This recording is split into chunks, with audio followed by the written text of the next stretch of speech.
Three, two, one. Welcome back, Wayfarer. I hope you are doing well in the ways of the world and in your wandering about. It is day 53 of the 100-day challenge, Way of the Scholar Warrior. And I'm just checking in with you to say hello. Make sure you hit the thumbs up, like and subscribe, all that happy horse shit that makes YouTube's algorithms bark like Pavlov's dog. And come back later and leave a little something in the video, like comment on something you saw or heard and say hello. Hey, we've got visitors out in the ideas room. Good to see you. Free gift from God. Yo, yo, yo. Hope you're doing well out in Happy Land. I thought since it is day 53 of the 100-day challenge, and I am working on the virtue of temperance right now, I thought I would touch base and give everybody some updates. Let's see if that flip around works. Nope, doesn't work. Anyway, I was going to show you the plaque on the wall. I've been putting the virtues I'm working on up in front of me on the wall. I just wrote them out on some cardstock and been tacking them up there.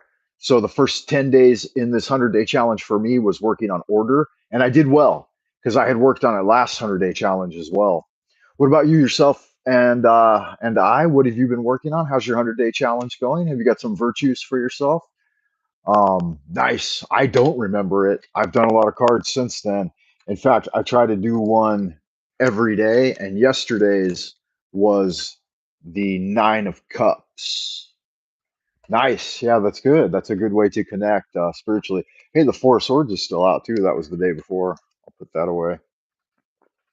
Yeah, I try to do a card every day or every a few times a week at least. Let's see what were the last couple of cards from the journal. I should have had a pen in there marking my spot.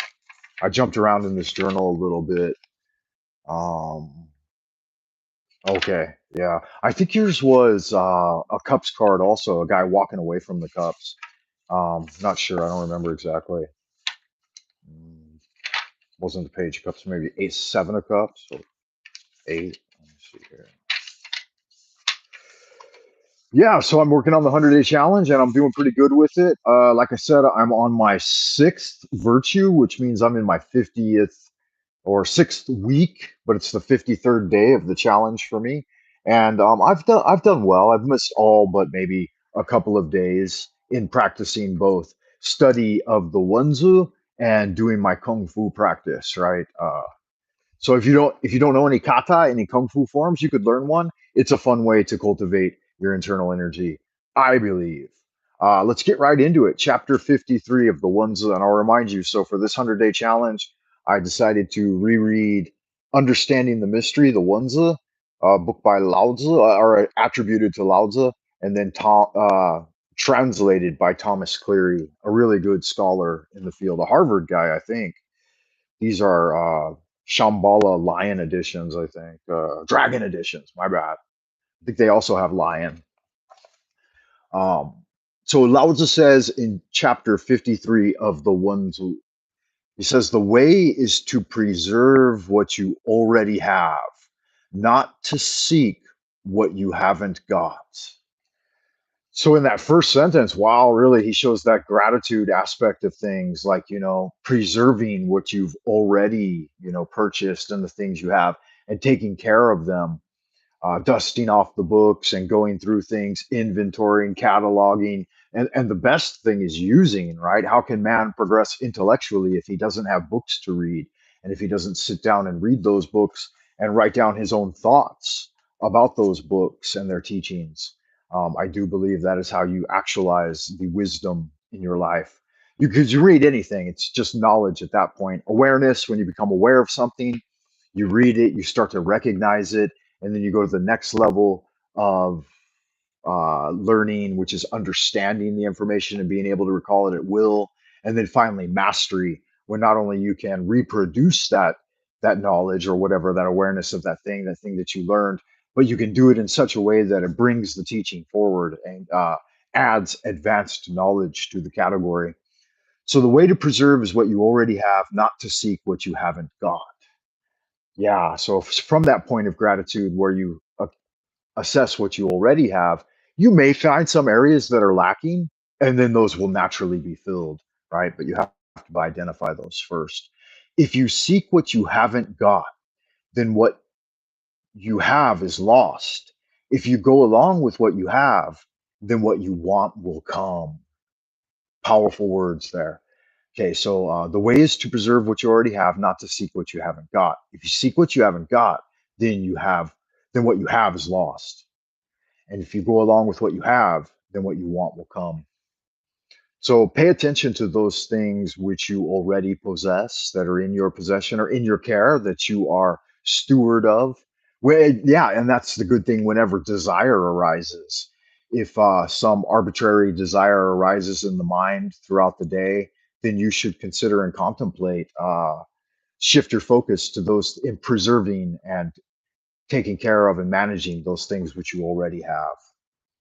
So that's in paragraph 1 of chapter 53. And there are two, three, four, five, six, seven. Looks like there are 7 total paragraphs in this one.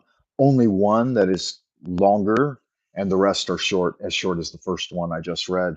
So we should be able to get through it in within 15 to 20 minutes, I would imagine. So if you have 15 or 20 minutes, sit down and join me for Wenzel's chapter 53, further teachings of Lao Tzu. And I'll remind everyone to hit the thumbs up, leave a comment on the video if you get the opportunity, possibly subscribe. All of the classic triggers that will stimulate the algorithms to treat my videos a little better. The other thing is definitely check me out on www.buymeacoffee.com/Frank Monday and put a little something in the tip jar that keeps the lead in my pencil, keeps your scholar hard at work, pounding away on the vellum, right? Creating tomes for future generations, at least archives, right? This program launched as the Live Drive Jive archive, and it has, like all things, it has metamorphosed into something else. Paragraph 2 of chapter 53 of The One Zu by Thomas Cleary. Those who try to govern without order, having been stabilized in a state free from chaos, are in danger. Wow, there's a good yin yang expression, right? So you have chaos and then you have order, and those who try to govern without order, having been stabilized in a state free from chaos, are in danger. So if you have established some pattern like the 100-day challenge, right, ScholarWarrior, it will be in danger if it is not free from a state of chaos. But chaos embraces all things. The whole great work is establishing the order of the human rule based on your logic and reason and the purpose of your spirit towards self-improvement, right? Or I'm going to say self-improvement, self-actualization, or crossing the veil with some power. Yeah. Um, he goes on. Those who try to govern without order, having been stabilized in a state free from chaos, are in danger. And those who seek fame without their behavior having been accepted as faultless will be hurt. So if you're seeking to elevate yourself to the stature of fame, which everyone needs more fame and fortune in life, right? It's what helps you naturally grow into the world and receive greater recognition for your hard work. Um, your behavior has to be accepted as faultless, otherwise you will receive injury. So what does that mean? Yeah, you have to be sincere and guileless and approach people with genuineness and sincerity. Paragraph 3. Therefore, no fortune is greater than having no trouble. No profit is greater than having no loss. Some people may lose by gaining and may gain by losing. Finishes with one of those classic Taoist conundrums, right? So let's look at it part by part. No fortune is greater than having no trouble. That's absolutely beyond a shadow of a doubt, right? Good fortune, and here's where people go wrong. Good fortune consists in daily, gradual progress that is stable and uninterrupted, like the consistent practice of the 100-day challenge, right? So all things arise from like dripping water. You have to irrigate your fields and ideas and your physical health and well-being, as well as your emotional balance and stability and your spiritual pursuits. No profit is greater than having no loss. Yeah, so for those hard-earned things that you accumulate over time, you must set them in order, right? And be diligent in their maintenance, and then humble for having them, and dutiful in their application, and sober in your spirit of what's the word? Um, Discernment, sobriety in your discernment, and temperament in your behavior, right? And in everything, in your thoughts, work, speech, and actions. So people may lose by gaining and may gain by losing. Oh, absolutely. Every time you gain something, you lose something of what you originally had. Like nothing new can be introduced as anything but an associate of something else that it might replace or usurp, or at least come into harmony and correlation with those things which you already have. And the other thing, too, is if you truly believe the great Taoist axiom that you have everything already by being a part of the oneness, and all the other 10,000 things just arise and fall around you as colored dust. And so any accumulation of colored dust is no more valuable than others of that sort, right? And they may all just be an electrified expression of your own internal energy egg. And so you're just you manipulate, if you could, those things which with you can bring to birth from within are the ones that will most easily appear around you. Like if I just scan my immediate environment, I have those things which I have brought about mostly by ideas, right? Going out, seeking them, and then bringing them in. And some that have arisen on their own as ideas unto me, right? So that's paragraph two, three, paragraph three. And you may gain by losing. Yeah, so when you lose other things, then you gain that potential energy back to uh, replace that thing that was had opportunity cost by enriching it with new opportunity. Like people often feel time they'll oftentimes feel threatened in their profession or career or their job, and you always have to remember, this is something I always remember anyway. I got this job because I was looking for a job. So if you ever like had to look for a job again, just remember you find great things by looking for them.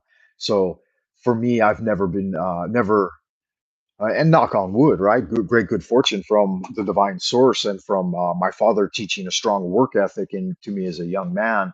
That every morning you arise in the morning and go get it, and then you come back in the afternoon or evening and enjoy what you went out and created. Because anything in your immediate environment isn't going to change unless you get robbed, right? Paragraph four. The way cannot encourage those who take to profiteering, but it can be used to stabilize the spirit and avoid harm. Good. So he builds on those things which he established in the first three paragraphs, right? The way, and here the W in the way is capitalized because he's talking about, if you do not know it, it's the heavenly way in Taoism, and it comes down to us from the highest divine point in our energy egg, which is the North Star and the seven stars of the Great Dipper, right? The Great Dragon, Draco Major, and that swirls all the time, casting out all of the energy that we experience, and it creates the original pattern of the swirl, the golden ratio, the swirl in all things that you see. So if you look for the highest divine source, I kind of just uh, not so subtly hinted at it. Anyway, uh, the way cannot encourage those who take to profiteering, but it can be used to stabilize the spirit and avoid harm. And I always knew this. Like anyone I saw in the world that was engaging in profiteering or simply doing things solely to generate capital, funds, money, that's one aspect of it, funds and money. But you have to have the gradual approach of accumulation. Otherwise, it can greatly energy. Like a man receiving great good fortune all at once, it can totally destroy the being. Hardship makes the spirit and thoughts deep, whereas having no hardships will ruin the individual. So even if you don't have hardships, you have to impose some on yourself. That's definitely a part of Stoicism and Taoism. But here's what it can do, right? So no profiteering, but it says that it can stabilize the spirit and help you avoid harm or injury, as when we ask for divine guidance at the beginning of each session, right? Holy art thou, Lord of the universe, the vast and the mighty one, creator of heaven and earth, maker of all things visible and invisible, master of both the light and the darkness. We adore thee and we invoke thee. Send us one of your divine spiritual agents, our holy guardian angel, to protect and guide us through the innumerable snares of the earthly sphere, and a cleansing wind to disperse all negativity and endless human opinion. Teach us those things which we must know for the completion of the great work and the glory of thine ineffable name, Adonai. Amen. So it is commanded and confirmed. So mote it be. Abracadabra. All right. So we've asked for divine guidance and we shall receive it, right? Just keep asking and be mindful when you say those words of the incantation of the invocation of Abraxas. That's a really powerful, above this energy egg. It's in fact multi-dimensional. So that one you can imagine extends beyond the reach of the knowable sphere into the um, timeless homeland and reaches the great one, the great arbiter. So watch out. Don't tread the path of the magician lightly, guys. Scholar warrior is what we're focused on, though. So anyone can approach the scholar warrior in a healthful and sincere way, and they will receive benefit. Paragraph 4 is what we're in. Stabilize the spirit and avoid harm. So one who savors having no troubles, so one savors having no troubles rather than savor having prosperity. One savors having no crime rather than saving having merit. Yeah, that's really good. I definitely savor having no crime. That's a good one. And with that in mind, like the one who creates no crime in the mind has no crime in his life. So no criminal thought, no criminal word, and no criminal action. Paragraph 5. The way says, in darkness, follow the authority of nature and share the same energy with nature. You'll have no welcome that comes or cling to what goes. Though people may be of the east, west, south, or north, you stand alone in the middle. Oh, yeah, real good. So I had foreshadowed to this by saying a moment ago at the start of the program that the master magician, the man of Tao, the Genren, the true being, right, the gentleman, sits there and all of the 10,000 things arise and fall around him, right? And that individual should know and distinguish that those things are in just various states of transformation as summoned by the magician himself. When you master this, ultimately you can be like I believe it was Job or was it Ezekiel, where he was out in the desert and the birds brought him food, right, and dropped it before him, and he had water. He was saved by the grace of the Lord. That's being in tune with the Tao, or what in Taoism they call the way. So it's all encompassing, that original wholeness, that oneness of all things that permeates, vibrates, and enlivens the intelligent design in everything, as it were. The way says, in darkness, follow the authority of nature and share the same energy with nature. You'll have no thoughts or worries. Keep no excessive surplus. You'll you do not welcome what comes or cling to what goes, though people may be okay with the direction. So in darkness, follow the authority of nature and share the same energy with nature. You'll have no thoughts or worries. Keep no excessive surplus.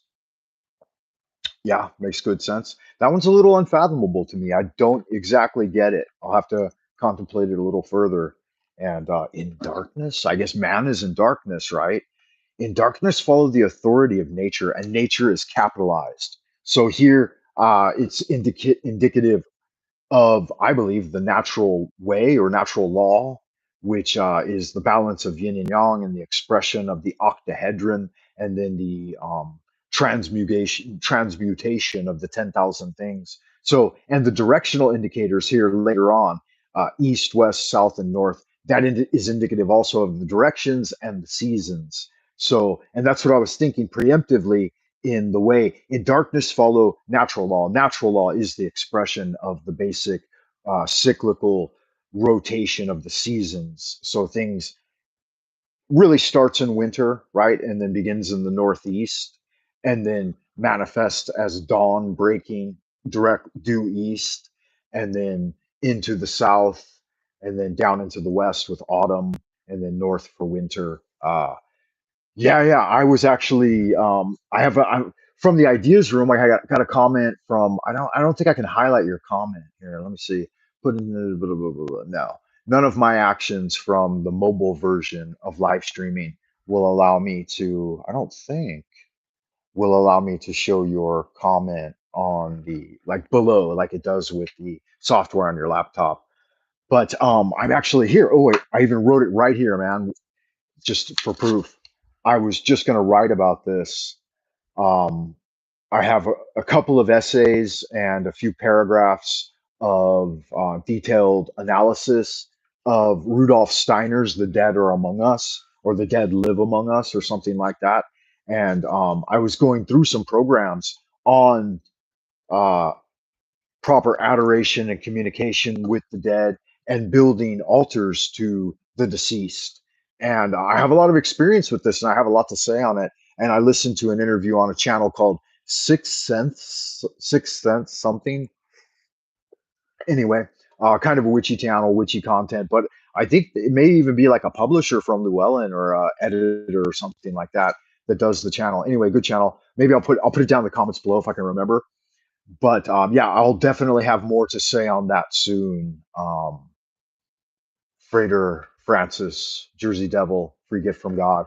I will definitely bring that into content soon. Where are we at? Chapter 5. So no excessive surplus means that all that same energy of the 10,000 things arising around you, and is all transformed.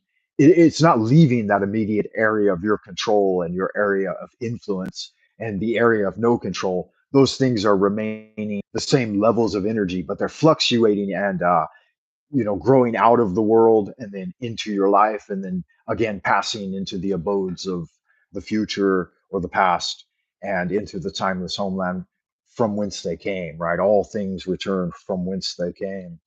You do not welcome what comes or cling to what goes. And that's seasonal too, right? In the spring, you have that natural growth and flourishing, and you have to prune and put things in order.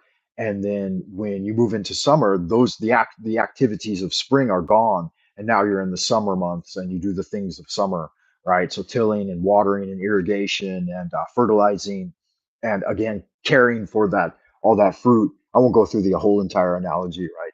Natural law is apparent to everyone. Like Lao Tzu says as well, that the way of heaven, the subtle way, is easy to see. It's right before your eyes. It's that man tends to turn his back on it, right, and ignores it. And if you ignore the natural way and the subtle law, then you'll be turning your back on it to the end of your days.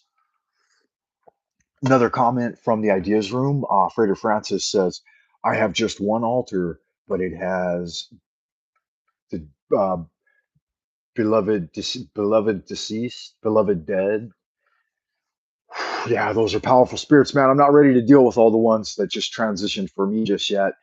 In fact, the traditional spiritual knowledge is that you do not seek them out for at least a year, right? Or approximately a year, 6 months to a year. It depends. You don't go looking for them. You wait for them to appear to you if they choose to do so. Um, and but that does not mean that you don't go through the grieving process and keep them on your roster, especially the beloved ones that touch us deeply. Because the course of I'm halfway through 100 years, right? 50. So they're at the cusp of and transitioning through. Um, the course of life, the river of life, brings people to the shore and people travel along together.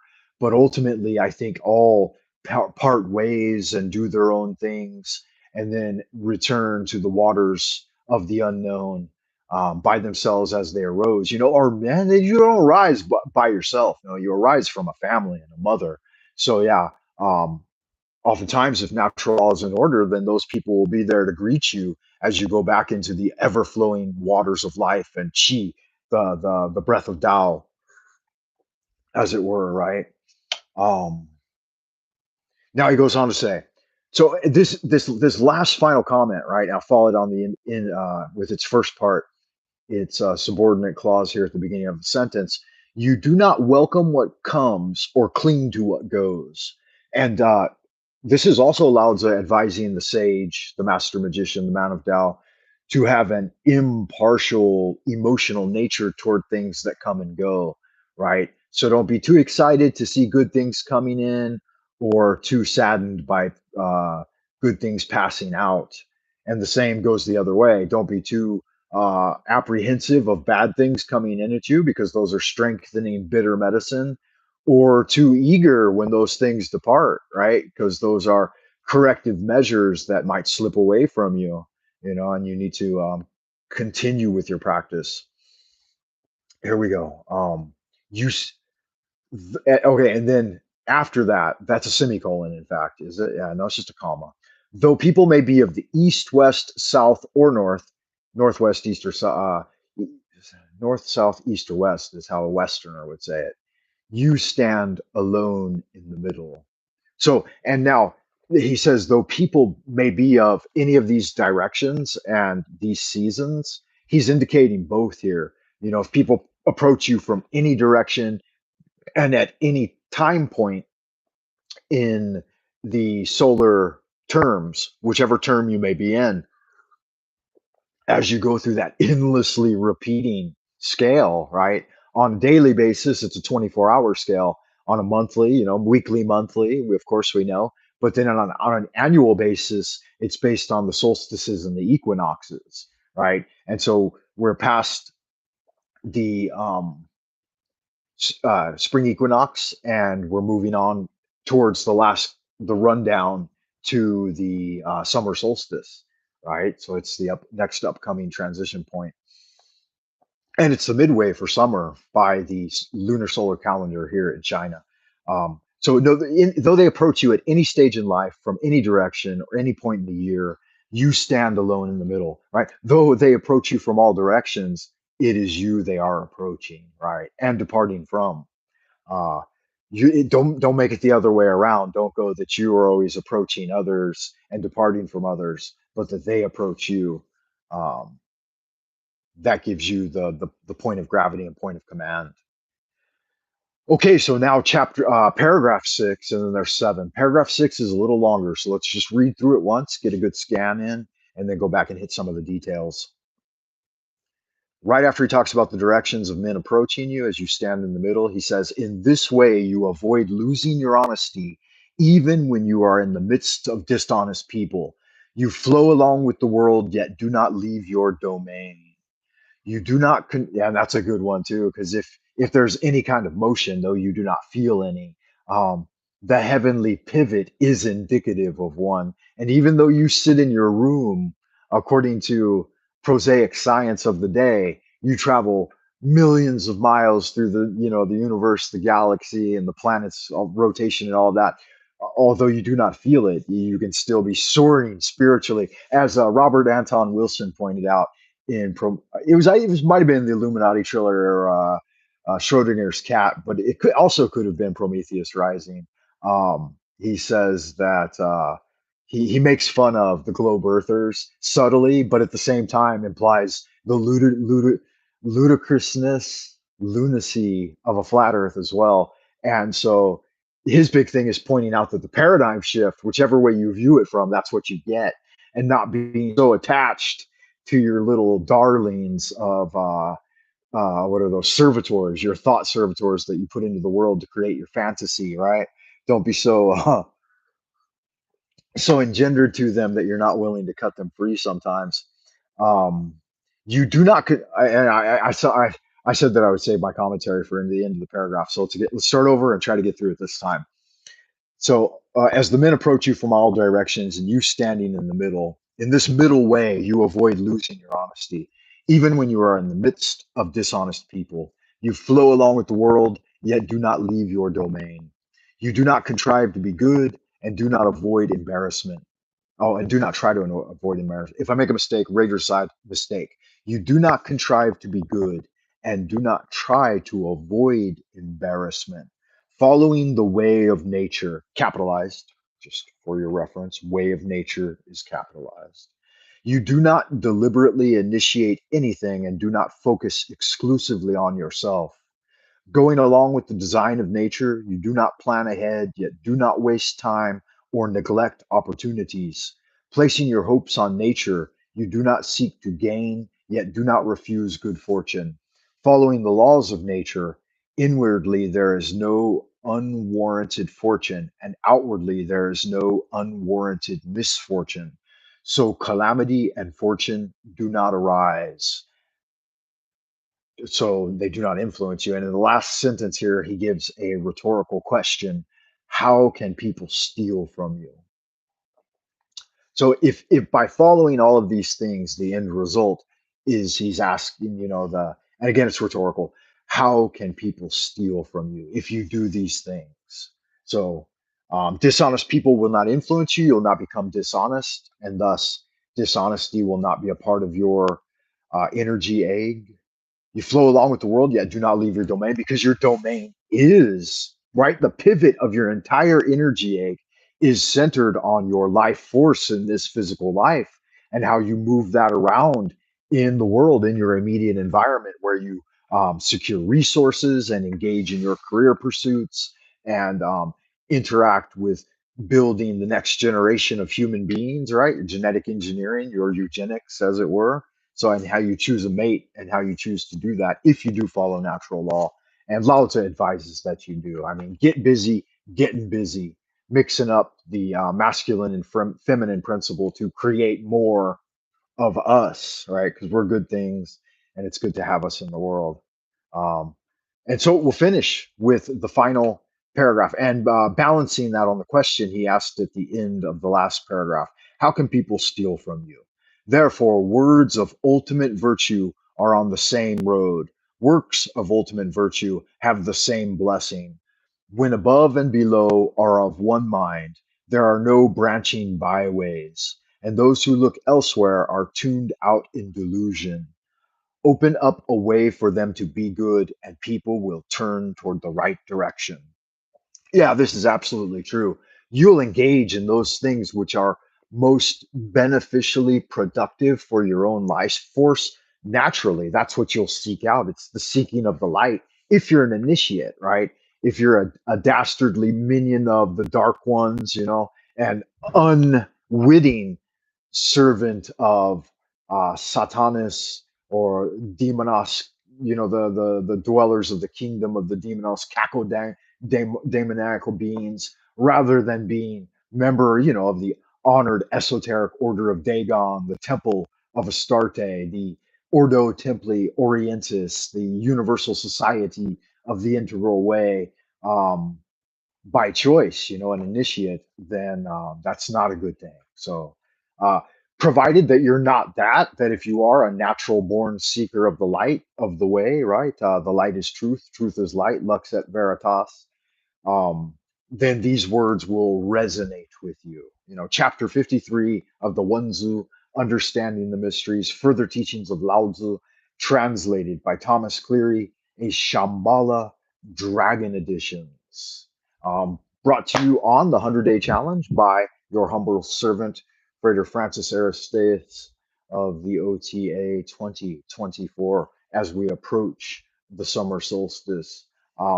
I hope you enjoyed today's transmission, everyone. Frater Francis, if you have any questions here at the end, we'll take any questions that anybody has here at the end. We'll draw a tarot card for the general surrounding energies of that type of transmission and its reaction on the YouTube platform. With that in mind, check me out on www.buymeacoffee.com/Frank Monday, right over there. Put a little something, something in the tip jar. Get me a bag of Colombian Supremo to keep the lead in the pencil and keep this scholar hard at work, pounding the vellum, right, the papyrus, as it were, to create esoteric tomes of interest for all my viewers out there in Happy Land. We will shuffle the cards 3 times. How many times have I shuffled? I don't know. Being mindful, though, that's one. I don't know, two. Temperance showing itself, and that's the virtue I'm working on right now. In fact, temperance. So being balanced in all ways, right? Especially spiritually, but emotionally and physically, psychologically, familially, uh, academically, so on and so forth. And finally, the third shuffle here, you'll go and cut. Heaven and earth, divine spirits and ancient masters, your son has a question. The dynamic energies of the surrounding environment. And wow, we've got the Five of Cups, which are losses on some level, especially ones that you hold emotionally, right? Of a great many things that you had built up, or at least their transformation. I mean, if you think about it, they're all really still there. Just the cups are knocked over, the wine is spilt, but it becomes a part of the environment. You know, take a shovel, put it in the earth a little, throw some seeds in it. You might grow something beneficial like some more grapevine, some more vineyards to replenish the wine and have even more wine. It might give you the idea to do just that, right? To go into your own winemaking business. In addition to that, there are cups behind the querent in the card, right? Indicative and with this bridge and the pathway leading away and to a villa and rural country living, right? um, Society, you know, the society of your family and people that help support you. So there is things held in reserve, but keep in mind as well that the portion lost is greater than the portion retained. But then, this could also show gain because this is freeing up those cups to put something else in. You know, you might need to get some water, and so go down to the local water source and use those to scoop up brighter future things the potential of the future. Okay, guys, I'm going to leave it there because we've run a little bit long in the transmission. I will remind you that was from Shabala Publications. There's their card. Look at how old school that is. I don't know if any of you guys still buy books or not, but that's an old school advertisement. They put you on a mailing list and send you their catalog. I think that's how I bought a lot more additional products from Shambhala. Great publication company, by the way, Boston, Massachusetts. Yeah, guys, we'll finish there. Chapter 53 of the One Zoo. I've been your host for the hour. A lot of him and Han. I'm going to head off into the abodes of the future. So Ad Astra per Aspera, Esperance. Good to see you out in the ideas room, Frater Francis, Jersey Devil. Hope to see you again in the future. Leave a comment down below, and I'll catch you on the guys' next transmission. Good luck with your 100-day challenge, Way of the Scholar Warrior, broadcasting to you from Twilight Zone, Old Peking, deep in the central kingdom of the celestial dragon. Bye for now, guys. Have a great day.